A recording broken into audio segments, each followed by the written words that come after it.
اللہ تعالیٰ نے سورہ فاتحہ میں کہا مالکی یوم الدین. اور جب آپ اللہ کو اس طرح کا مالک سمجھیں گی تو جو انسان دل سے اس چیز کو جانے گا اس کے اندر سینس آف اکاؤنٹیبلٹی آئے گی. اس کو احساس ہوگا کہ میں نے اپنے ہر جملے کا اللہ کو جواب دینا ہے. جب آپ کو معلوم ہے کہ آپ کو اپنے ہر جملے کا اللہ کو جواب دینا ہے تو آپ کتنا پریسائز بولیں گے. ہمیں پتا ہوتا ہے کہ یہاں ریکارڈنگ ہو رہی ہے تو ہم کتنا محتاط ہو کر بول رہے ہوتے ہیں. اس میں بھی کوئی نہ کوئی جملہ آپ کے ساتھ بات کرتے ہوئے اس ریکارڈنگ میں بھی چلا جاتا ہے.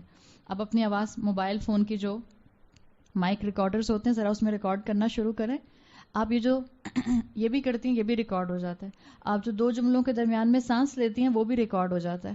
اسی طرح سے آپ کی اور میری ایک ریکارڈنگ ٹیپ جب سے شروع ہو گئی ہے، جب سے میں نے ہوش سنبھالا ہے، جب سے مجھے پیوبرٹی ہٹ ہوئی ہے، جب سے اللہ تعالیٰ نے مجھے بلوغت کے اندر داخل کیا ہے، اس وقت سے لے کر میری موت تک یہ میرا ٹیپ ریکارڈر آن رہے گا. اور یہ صرف میری آڈیو ریکارڈنگ نہیں ہو رہی، اور بھی کیا ہو رہا ہے، ویڈیو ریکارڈنگ بھی ہو رہی ہے. تو آپ کی اور میری تو ویڈیو فوٹیج بن رہی ہے. کیسا ایکسپریشن تھا، کیسا جملہ بولا تھا، کیا دل میں ارادہ تھا جس سے بولا تھا، کس کو دیکھ کے آنکھیں رول کی تھیں، کس کو دیکھ کر کندھے اچکائے تھے، کس کو دیکھ کر منہ پھیر لیا تھا، کس کو دیکھ کر آنکھیں جو تھیں وہ ایسے ایک دوسرے کو ساتھ ملا کر ایک ہڈن میسجز پاس کیے تھے. اللہ ہر چیز نوٹ کر رہا ہے. جو اللہ کی اس ملکیت کو سمجھ جائے گا وہ ایک ایک لمحے کے اندر کانشیس ہو جائے گا. زبان اگر غیبت کی طرف چلے گی بھی تو وہ اگلے ہی لمحے اس کو تھام لے گا، روک لے گا اپنے آپ کو. غصہ آئے گا، ابھی غصے کا ہلکا سا اظہار ہو سکتا ہے، انسان ہونے کے ناطے ہو جائے، لیکن اگلے ہی لمحے مالک یوم الدین کا احساس اس زبان کو روکنے میں آپ کو کامیاب کر دے گا. تو یاد رکھیں اللہ مجھ سے اور آپ سے ہر چیز کا پرفیکٹ حساب لینے والا ہے. اگر میں یہ چیز یاد رکھوں گی تو مجھے اپنی زندگی کے اندر اللہ کی بندی بننا یاد رہے گا. اور اللہ کا پروفاؤنڈ انٹروڈکشن ہے جو سورہ فاتحہ کی ان 3 آیات میں دیا گیا ہے. اسی لیے شروع سے کلاسیکل اسکالرز یہ بات کہتے آئے ہیں کہ اگر آپ نے مسلمانوں کا ایمان تازہ کرنا ہو یا آپ نے نان مسلم کو اپنے اللہ کے بارے میں بتانا ہو. آپ میں سے اکثر کے بچے جو ہیں وہ باہر کی یونیورسٹیز میں پڑھتے ہیں. باہر کے بچوں کا بہت سے اور نان مسلم اسٹوڈنٹس کے ساتھ جو ہے وہ کمیونیکیشن ہوتا ہے، وہاں ان کے ڈسکشنز ہوتے ہیں. آپ کو اندازہ ہوگا باہر کی یونیورسٹیز پھر بھی بہت زیادہ براڈ مائنڈیڈ ہوتی ہیں اس اینگل سے کہ وہ ریلیجن کے اوپر آرٹیکلز بھی لکھنے دیتی ہیں اور ریلیجن کے اوپر ڈیبیٹس بھی کراتی ہیں اور ریلیجن کے اوپر بچے آپس میں کمیونیکیشن بھی کرتے ہیں. ہم یہاں پر پاکستان کے اندر رہتے ہوئے دیکھتے ہیں کہ یہاں بچوں کو شٹ اپ کرا دیا جاتا ہے، دین کی بات نہیں کرنے دی جاتی. اسکول، یونیورسٹی اور کالجز تو دور کی بات ہے. یہ جو آپ لوگوں کے اور ہمارے فیس بک کے اوپر گروپس بنتے ہیں، کبھی آپ لوگ فیس بک، آپ کو معلوم ہے نا فیس بک پہ کلوز گروپس بنتے ہیں، بنائے کبھی آپ لوگوں نے یا آپ کسی کا حصہ رہے کبھی؟ فیس بک کے اوپر یہ آپشن موجود ہے کہ آپ کلوز گروپ بنا سکتے ہیں، یعنی پرائیویسی ہوگی. کچھ آپ کے جو کانٹیکٹس ہیں آپ ان کے ساتھ مل کر ایک کلوز گروپ بنا سکتے ہیں، پھر آپ جتنے چاہیں اس میں نمبر آف پیپل ایڈ کر سکتے ہیں. دیر از نو اینڈ آف اٹ. میرا خیال ہے میکسیمم آپ 25,000 تک ایک گروپ کے اندر لوگوں کو لے سکتے ہیں.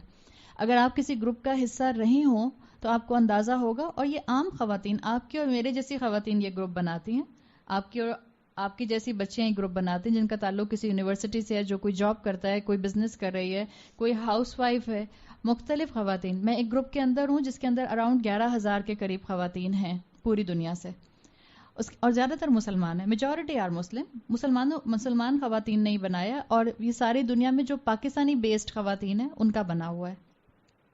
دکھ کے ساتھ میں 3 دفعہ اس گروپ سے نکلی ہوں، پھر مجھے کوئی اللہ کی بندی اس گروپ میں ایڈ کر دیتی ہے.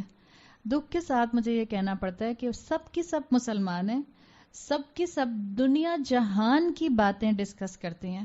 کہاں کس وقت کون سی سیل لگی ہے، کہاں کس وقت کون سا ایگزیبیشن ہو رہا ہے، کہاں کس وقت کون سی مووی سینما میں ریلیز ہو رہی ہے، کہاں کس کانسرٹ کی ٹکٹ کس جگہ پر مل رہی ہے، کہاں سے جو ہے وہ مجھے مثال کے طور پر فلاں ایکٹر کے ساتھ بیٹھ کر ڈنر کرنے کا موقع مل سکتا ہے، کہاں کس ٹی وی چینل سے جو شوٹنگ ہوتی ہے وہاں پر لوگوں کو، آؤٹ سائڈرز کو آنے کی اجازت ہے. دنیا جہان کی باتیں ڈسکس ہوتی ہیں.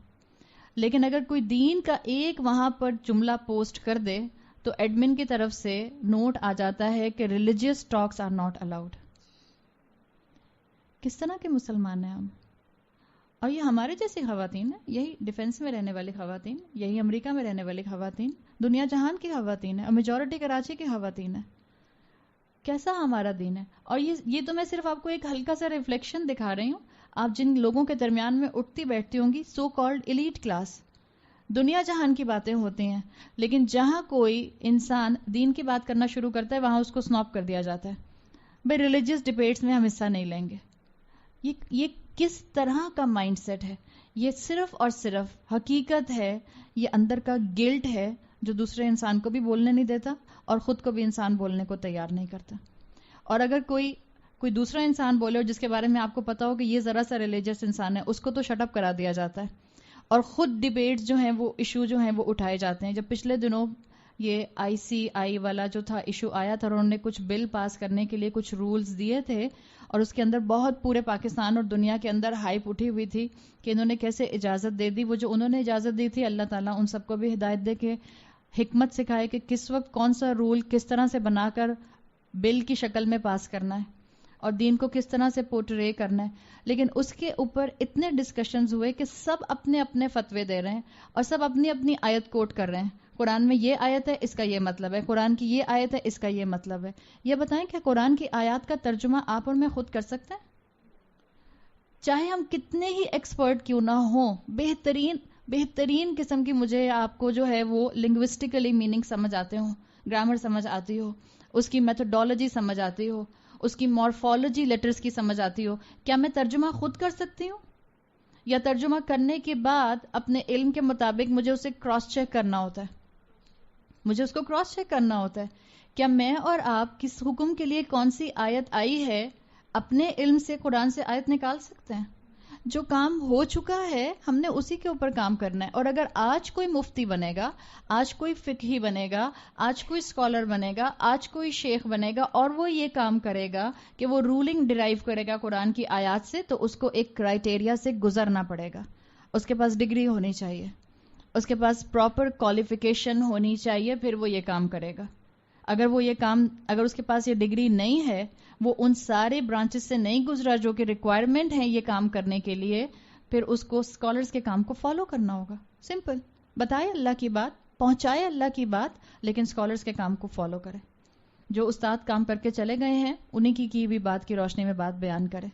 لیکن ہمارے ہاں یہ ٹینڈنسی ہے کہ ہم دنیا جہان کی باتیں کرنے کو تیار ہوتے ہیں. ہم کہتے ہیں پلیز ریلیجیس ڈیبیٹس نہ کیجیے. اور ریلیجن کے ساتھ ہم ڈیبیٹ کا لفظ لاتے ہی کیوں ہیں جب ہم دنیا جہان کی باتیں کر سکتے ہیں؟ جب ہم یہ بتائیں دنیا میں یا آپ کے ڈرائنگ روم میں یا آپ کے لاؤنج میں جو پالیٹکس ڈسکس ہوتی ہے اس میں ڈیبیٹ کے علاوہ کچھ ہوتا ہے؟ کچھ بھی نہیں ہوتا.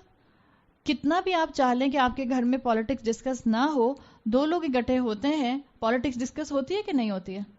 اس کو تو ہم اتنا سیریسلی نہیں چپ کراتے، اس کو ہم سب سنتے رہتے ہیں. پھر ہم کہتے ہیں ہاں کوئی اور ٹاپک ہی نہیں ہے بات کرنے کا، چلو ہم کہتے ہیں ہمارے گھر کے مرد جو ہیں وہ پالیٹکس پر ہی بات کرتے رہیں. ہم اپنے اندر اپنی شیلونیس کو فیل کریں.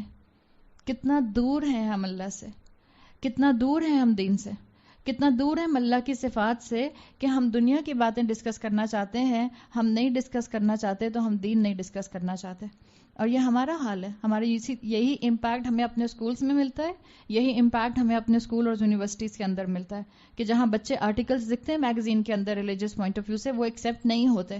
آپ کا بچہ کتنا ہی فلوئنٹ کیوں نہ ہو انگریزی کے اندر، اور کتنا ہی اچھا اس کا کمپریہنشن کیوں نہ ہو، وہ کتنا ہی اچھا آرٹیکل کیوں نہ لکھے، اس کو روک دیا جاتا ہے. اگر بچے نے آپ کے جو ہے وہ میوزک کے اوپر بہت اچھا آرٹیکل لکھ دیا، اسکول میگزین یا یونیورسٹی میگزین اس کو پبلش نہیں کرتی ہے. یہ کنٹروورشل ہے.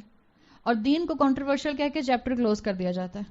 کسی چیز پہ بھی بات نہ کریں، بس اس کا مطلب ہے خاموشی. اس طرح سے مسلمان اگر اپنے آپ کو، اپنی زبانوں کو بند رکھیں گے تو یاد رکھیں ہمارا وہی حال ہوگا جو ہمارا حال آج ہو رہا ہے. دنیا نے ہمیں بالکل جو ہے وہ اپنا ترنے والا بنایا ہوا ہے. جس کا دل چاہتا ہے ہم سے جیسا سلوک کرتا ہے، جس کا دل چاہتا ہے ہم پر سینکشنز لگاتا ہے، جس کا دل چاہتا ہے ہم پر بام گراتا ہے، جس کا دل چاہتا ہے ہم پر ڈرونز اٹیک کرتا ہے. اس لیے کہ ہم مسلمان اپنی سیلف ڈگنیٹی لوز کر چکے ہیں. ہمارا اپنا کوئی کریکٹر نہیں ہے. ہم کہیں کسی کو فالو کرتے ہیں، کہیں کسی کو فالو کرتے ہیں، کہیں کسی کو فالو کرتے ہیں. نہیں فالو کرتے تو اپنے مذہب کو فالو نہیں کرتے، اس لیے کہ ہمیں شرم آتی ہے مسلمان کہلواتے ہوئے، ہمیں شرم آتی ہے اللہ کا انٹروڈکشن دیتے ہوئے، ہمیں شرم آتی ہے دین کی بات کرتے ہوئے. اللہ کا انٹروڈکشن بہترین اور بہت ہی مناسب اور بیلنسڈ انداز میں یہ سورہ فاتحہ کے اندر ہے. اپنے بچوں کو ضرور اس کا ایسنس سکھائیں تاکہ کبھی اگر آپ کے بچوں کو موقع ملے کہ بائی دا وے ان کو یونیورسٹی میں بات کرتے ہوئے احساس ہو جائے کہ اس وقت یہ موقع ہے کہ میں اپنی دوستوں کو یا اپنے فرینڈز کو یہ بات بتا دوں کہ اصل میں اللہ کون ہے. اللہ جتنی محبت کرتا ہے اللہ اتنا ہی انصاف کرنے والا بھی ہے. پرفیکٹ اللہ کا یہ انٹروڈکشن ہے اور یہ کافی انٹروڈکشن ہے. آج جو ہمارے بچے یونیورسٹیز میں پڑھتے ہیں اور خاص طور پہ جو بچے باہر جا کر پڑھتے ہیں، ہمارے بچوں کو بہت شوق ہو گیا ہے باہر جا کر پڑھنے کا اور ایک ہائپ بنی ہوئی ہے. اور یہ بھی حقیقت ہے کہ دنیا کی بہترین یونیورسٹیز اس وقت جو ہیں وہ باہر کے ممالک میں موجود ہیں جن کی ریٹنگ اور میرٹ بہت اچھا ہے. آپ کا بچہ جب باہر کی یونیورسٹی میں جاتا ہے تو اس کو ایک کمپلسری فلسفی کا سبجیکٹ لینا ہوتا ہے. یہ بات آپ کو معلوم ہوگی، جتنی بھی ٹاپ کلاس یونیورسٹیز ہیں ان کو فلسفی کا سبجیکٹ لینا ہوتا ہے، یہ مینڈیٹری ہوتا ہے ان کے لیے. اور اگر آج کی فلسفی کو آپ پڑھ لیں، آپ کو معلوم ہے کہ پہلے تو ایرسٹوٹل کے زمانے میں تو فلسفی ایز اے سبجیکٹ ایک فلسفی تھی، اب تو اس کو برانچ آؤٹ کر دیا گیا ہے. بہت سارے سبجیکٹس اس کے ہیں. آپ کے سوشل سائنسز کے اندر بہت سے سبجیکٹس جو ہیں وہ فلسفی کے آ جاتے ہیں. آج اگر آپ فلسفی کی کتاب اٹھا کر پڑھیں، آپ کے اپنے پاؤں ہل جائیں گے ایمان سے. اور یہ جو ہمارے ننھے ذہنوں کے بچے 19 سال کے اور 20 سال کے بچے یونیورسٹیز میں جا کے فلسفی کا سبجیکٹ پڑھ رہے ہوتے ہیں، تھیولوجیکل پوائنٹ آف ویو سے سوچیں ان کے ذہنوں کا کیا حال ہوتا ہے، کیا مائنڈ سیٹ بنتا ہے ان کا، کیا ان کا اللہ سے انٹروڈکشن ہوتا ہے وہاں پہنچنے سے پہلے. اور جبکہ وہ اللہ کو صرف اتنا ہی جانتے ہیں کہ اللہ ہے ہاں جس نے کائنات کو بنا دیا، اور اللہ کے معاملے میں اور دین کے معاملے میں صرف ان کے ذہنوں میں شکوک اور شبہات ہوتے ہیں جو معاشرے کے سے وائبس کی شکل میں آئے ہوتے ہیں. سالڈ گاڑھا علم تو ماں نے دیا ہی نہیں، ہم نے کوشش ہی نہیں کی ان تک پہنچانے کی. اور جب وہ اس طرح کی یونیورسٹیز میں پہنچ جاتے ہیں، باہر کی دنیا میں پہنچتے ہیں، تو آج باہر کی دنیا میں نکل کے دیکھیں انٹلیکچوئل ہونے کا آئیڈیا کیا ہے. کون انٹلیکچوئل ہے آج؟ وہ جو داڑھی والا ہے، ٹوپی والا ہے، وہ جس کے اینکلز جو ہیں وہ نماز پڑھنے جاتا ہے تو اپنی شلوار اپنے اینکل سے اونچا کر لیتا ہے. آپ کا خیال ہے آپ کی انٹلیکچوئل ورلڈ کے اندر اس کو بہت سمارٹ سمجھا جاتا ہے؟ جی نہیں. سمارٹ وہ ہے جو کہے کہ I don't believe there is a God. ذرا جا کے دیکھیں اپنے سارے ایلیٹ اسکولس کے اندر یہ کانسیپٹ کتنا سوئفٹلی اسٹوڈنٹس کے اندر پینیٹریٹ کر رہا ہے. یہی چیز I am not sure there is a God, یہ چیز ہمارے بچوں کے اندر آ رہی ہے. کبھی ہم نے محسوس کیا ہے؟ کبھی اپنے بچوں سے بیٹھ کے بات کریں، آپ کو اپنے بچے ایگنوسٹسزم کی طرف جاتے ہوئے نظر آئیں گے. اور یہ ہمارے اسکولوں کی کہانی ہے. میں باہر کے اسکولوں اور باہر چلے جائیں تو یہ چیز پرسنٹیج میں اور زیادہ بڑی ہوئی ہے. اور آج کے ایکیڈیمک کلچر کے اندر دنیا بھر میں یہ کانسیپٹ رکھنا کہ پتہ نہیں اللہ ہے کہ نہیں ہے، ہاں ہے تو ٹھیک ہے، نہیں ہے تو بھی ٹھیک ہے. آج کے ایکیڈیمک کلچر میں یہ کانسیپٹ رکھنے والا بہت سمارٹ اور بہت انٹلیکچوئل سمجھا جاتا ہے. جس یونیورسٹی میں جو پروفیسر یا جو اسٹوڈنٹ ذرا سا بھی ایمان والا ہوتا ہے اور اللہ کے بارے میں پازیٹیو بات کرنے کی کوشش کرتا ہے، اس کو بائسڈ کہہ کے ایک طرف کر دیا جاتا ہے. یہاں جتنے بچے یونیورسٹی والے بیٹھے ہوئے ہیں، اسکول والے، وہ بتا سکتے ہیں. اس کو بائسڈ کہہ کے ایک طرف کر دیتے ہیں کہ تاکہ اس کی بات کے اندر کوئی ویلیو نہ رہے، اس کی بات سننے کو کوئی تیار نہ ہو. یہ حقیقت ہے اور ہمارے ارد گرد ہے. کیسے ٹرین کریں گے اپنے اولادوں کو؟ ٹرین نہیں کریں گے. اس مشکل اور اس چیلنج کے اندر اپنے بچوں کو ایسے ہی ڈوبنے کے لیے چھوڑ دیں گے یا ان کا کوئی مائنڈ سیٹ بنائیں گے؟ باہر کی یونیورسٹیز میں اپنے بچوں کو بھیجنے سے پہلے ان کی گرومنگ کرنا، ان کو ذہنی طور پر ایمان والا بنانا، ان کے دل کے اندر اللہ اور رسول کی محبت ڈالنا اور ان کے اندر دین پر جمے رہنے کا کنوکشن ڈالنا بہت ضروری ہے، بہت زیادہ ضروری ہے. ورنہ جتنی تیزی سے وہ باہر کی دنیا کے اندر اپنے دنیا کے علم میں آگے بڑھیں گے، اتنی ہی تیزی سے وہ دین میں پیچھے آئیں گے. اور ایسا بیک لیش آئے گا کہ 2 نسلوں کے بعد آپ کو شاید اللہ نہ کرے پتہ بھی نہ چلے کہ آپ کی نسل میں لوگ کلمہ گو تھے. یہ حال مسلمانوں کے اندر بہت جلدی ہونے والا ہے اگر ہم اسی پیس پر چلتے رہے اور ہم نے اپنے دین کی قدر نہ پہچانے، ہم نے اپنے اللہ کے انٹروڈکشن کو دوبارہ سے اپنی زندگیوں میں ریوائیو نہ کیا، ہم نے اپنے اللہ کو اپنی زندگی کے ہر اسپیکٹ میں شامل نہ کیا، ہم نے اللہ کی تعلیمات کو اگر اہمیت دینی نہ شروع کی، تو ہمارے بعد کی 3 نسلوں کے بعد شاید ہی کوئی کلمہ گو ہوگا، جو حال ہمارا آج جس طرف جا رہا ہے. تو ضرورت اسی بات کی ہے کہ اپنے بچوں کو ٹرین کریں اور ان کو یہ بات سکھائیں کہ اللہ ہے، جیسے اس نے مجھے اور تمہیں بنایا ہے، جیسے ہمارا خالق ہے ایسے مالک بھی ہے، اور جیسے دنیا میں مالک ہے ایسے آخرت میں بھی میرا مالک ہے. اسکالرز کہتے ہیں کہ اللہ پر ایمان، اللہ کی آخرت پر بنائی ہوئی، جو اللہ کی بنائی ہوئی آخرت ہے، اس پر ایمان رکھے ہوئے بغیر مکمل نہیں ہوتا. یعنی ایمان باللہ مکمل نہیں ہوتا جب تک آپ ایمان بالآخرہ کریکٹ نہ کر لیں کہ میں نے اٹھ کر اللہ کو ہر چیز کا جواب دینا ہے. جس کا ایمان باللہ ہوگا ڈیفینیٹلی یہ نیسیسیٹیٹ کرتی ہے بات کہ اس کا ایمان بالآخرہ مضبوط ہوگا. یہ دونوں چیزیں آپس میں انٹر کنیکٹڈ ہیں. اگر کوئی یہ کہے کہ میں اللہ پر ایمان رکھتی ہوں لیکن آخرت کی تیاری نہ کرے، اس کا کیا مطلب ہے؟ اس نے اللہ کی شان رحیمی کو تو اللہ کی صفت سمجھا، اللہ کی عدل کی صفت کو اللہ کی صفت نہیں سمجھا. اس کا مطلب ہے اس کا اللہ پر بلیف جو ہے وہ کمزور ہے. تو اللہ کا یہ نام یاد رکھیں. ضروری ہے کہ آپ اور میں اپنے آپ کو دنیا میں اس طرح سے اپنی ٹیمپٹیشنز کو ہارنس کر سکیں گے، اور ضروری ہے کہ ہم اپنی لائف سٹائل کو اس کے مطابق مینٹین کر سکیں گے جب ہم یاد رکھیں گے کہ اللہ نے مجھ سے ہر چیز کا حساب لینا ہے. انصاف والی چیز کیٹیگری یاد رکھیں. اور ایک چیز اور یاد رکھیں، کبھی دنیا میں آپ کے ساتھ کسی نے ظلم کیا یا نہیں کیا ہے؟ خواتین کے پاس تو ایک نہیں کئی کہانیاں ہوتی ہیں. اگر میں ظلم کرنے کی کہانیاں ابھی آپ میں سے ایک ایک کو مائک پکڑا کر پوچھنا شروع کروں تو کل کی کلاس کا ٹائم ہو جائے گا بڑے آرام سے، ہم یہیں بیٹھے رہیں گے.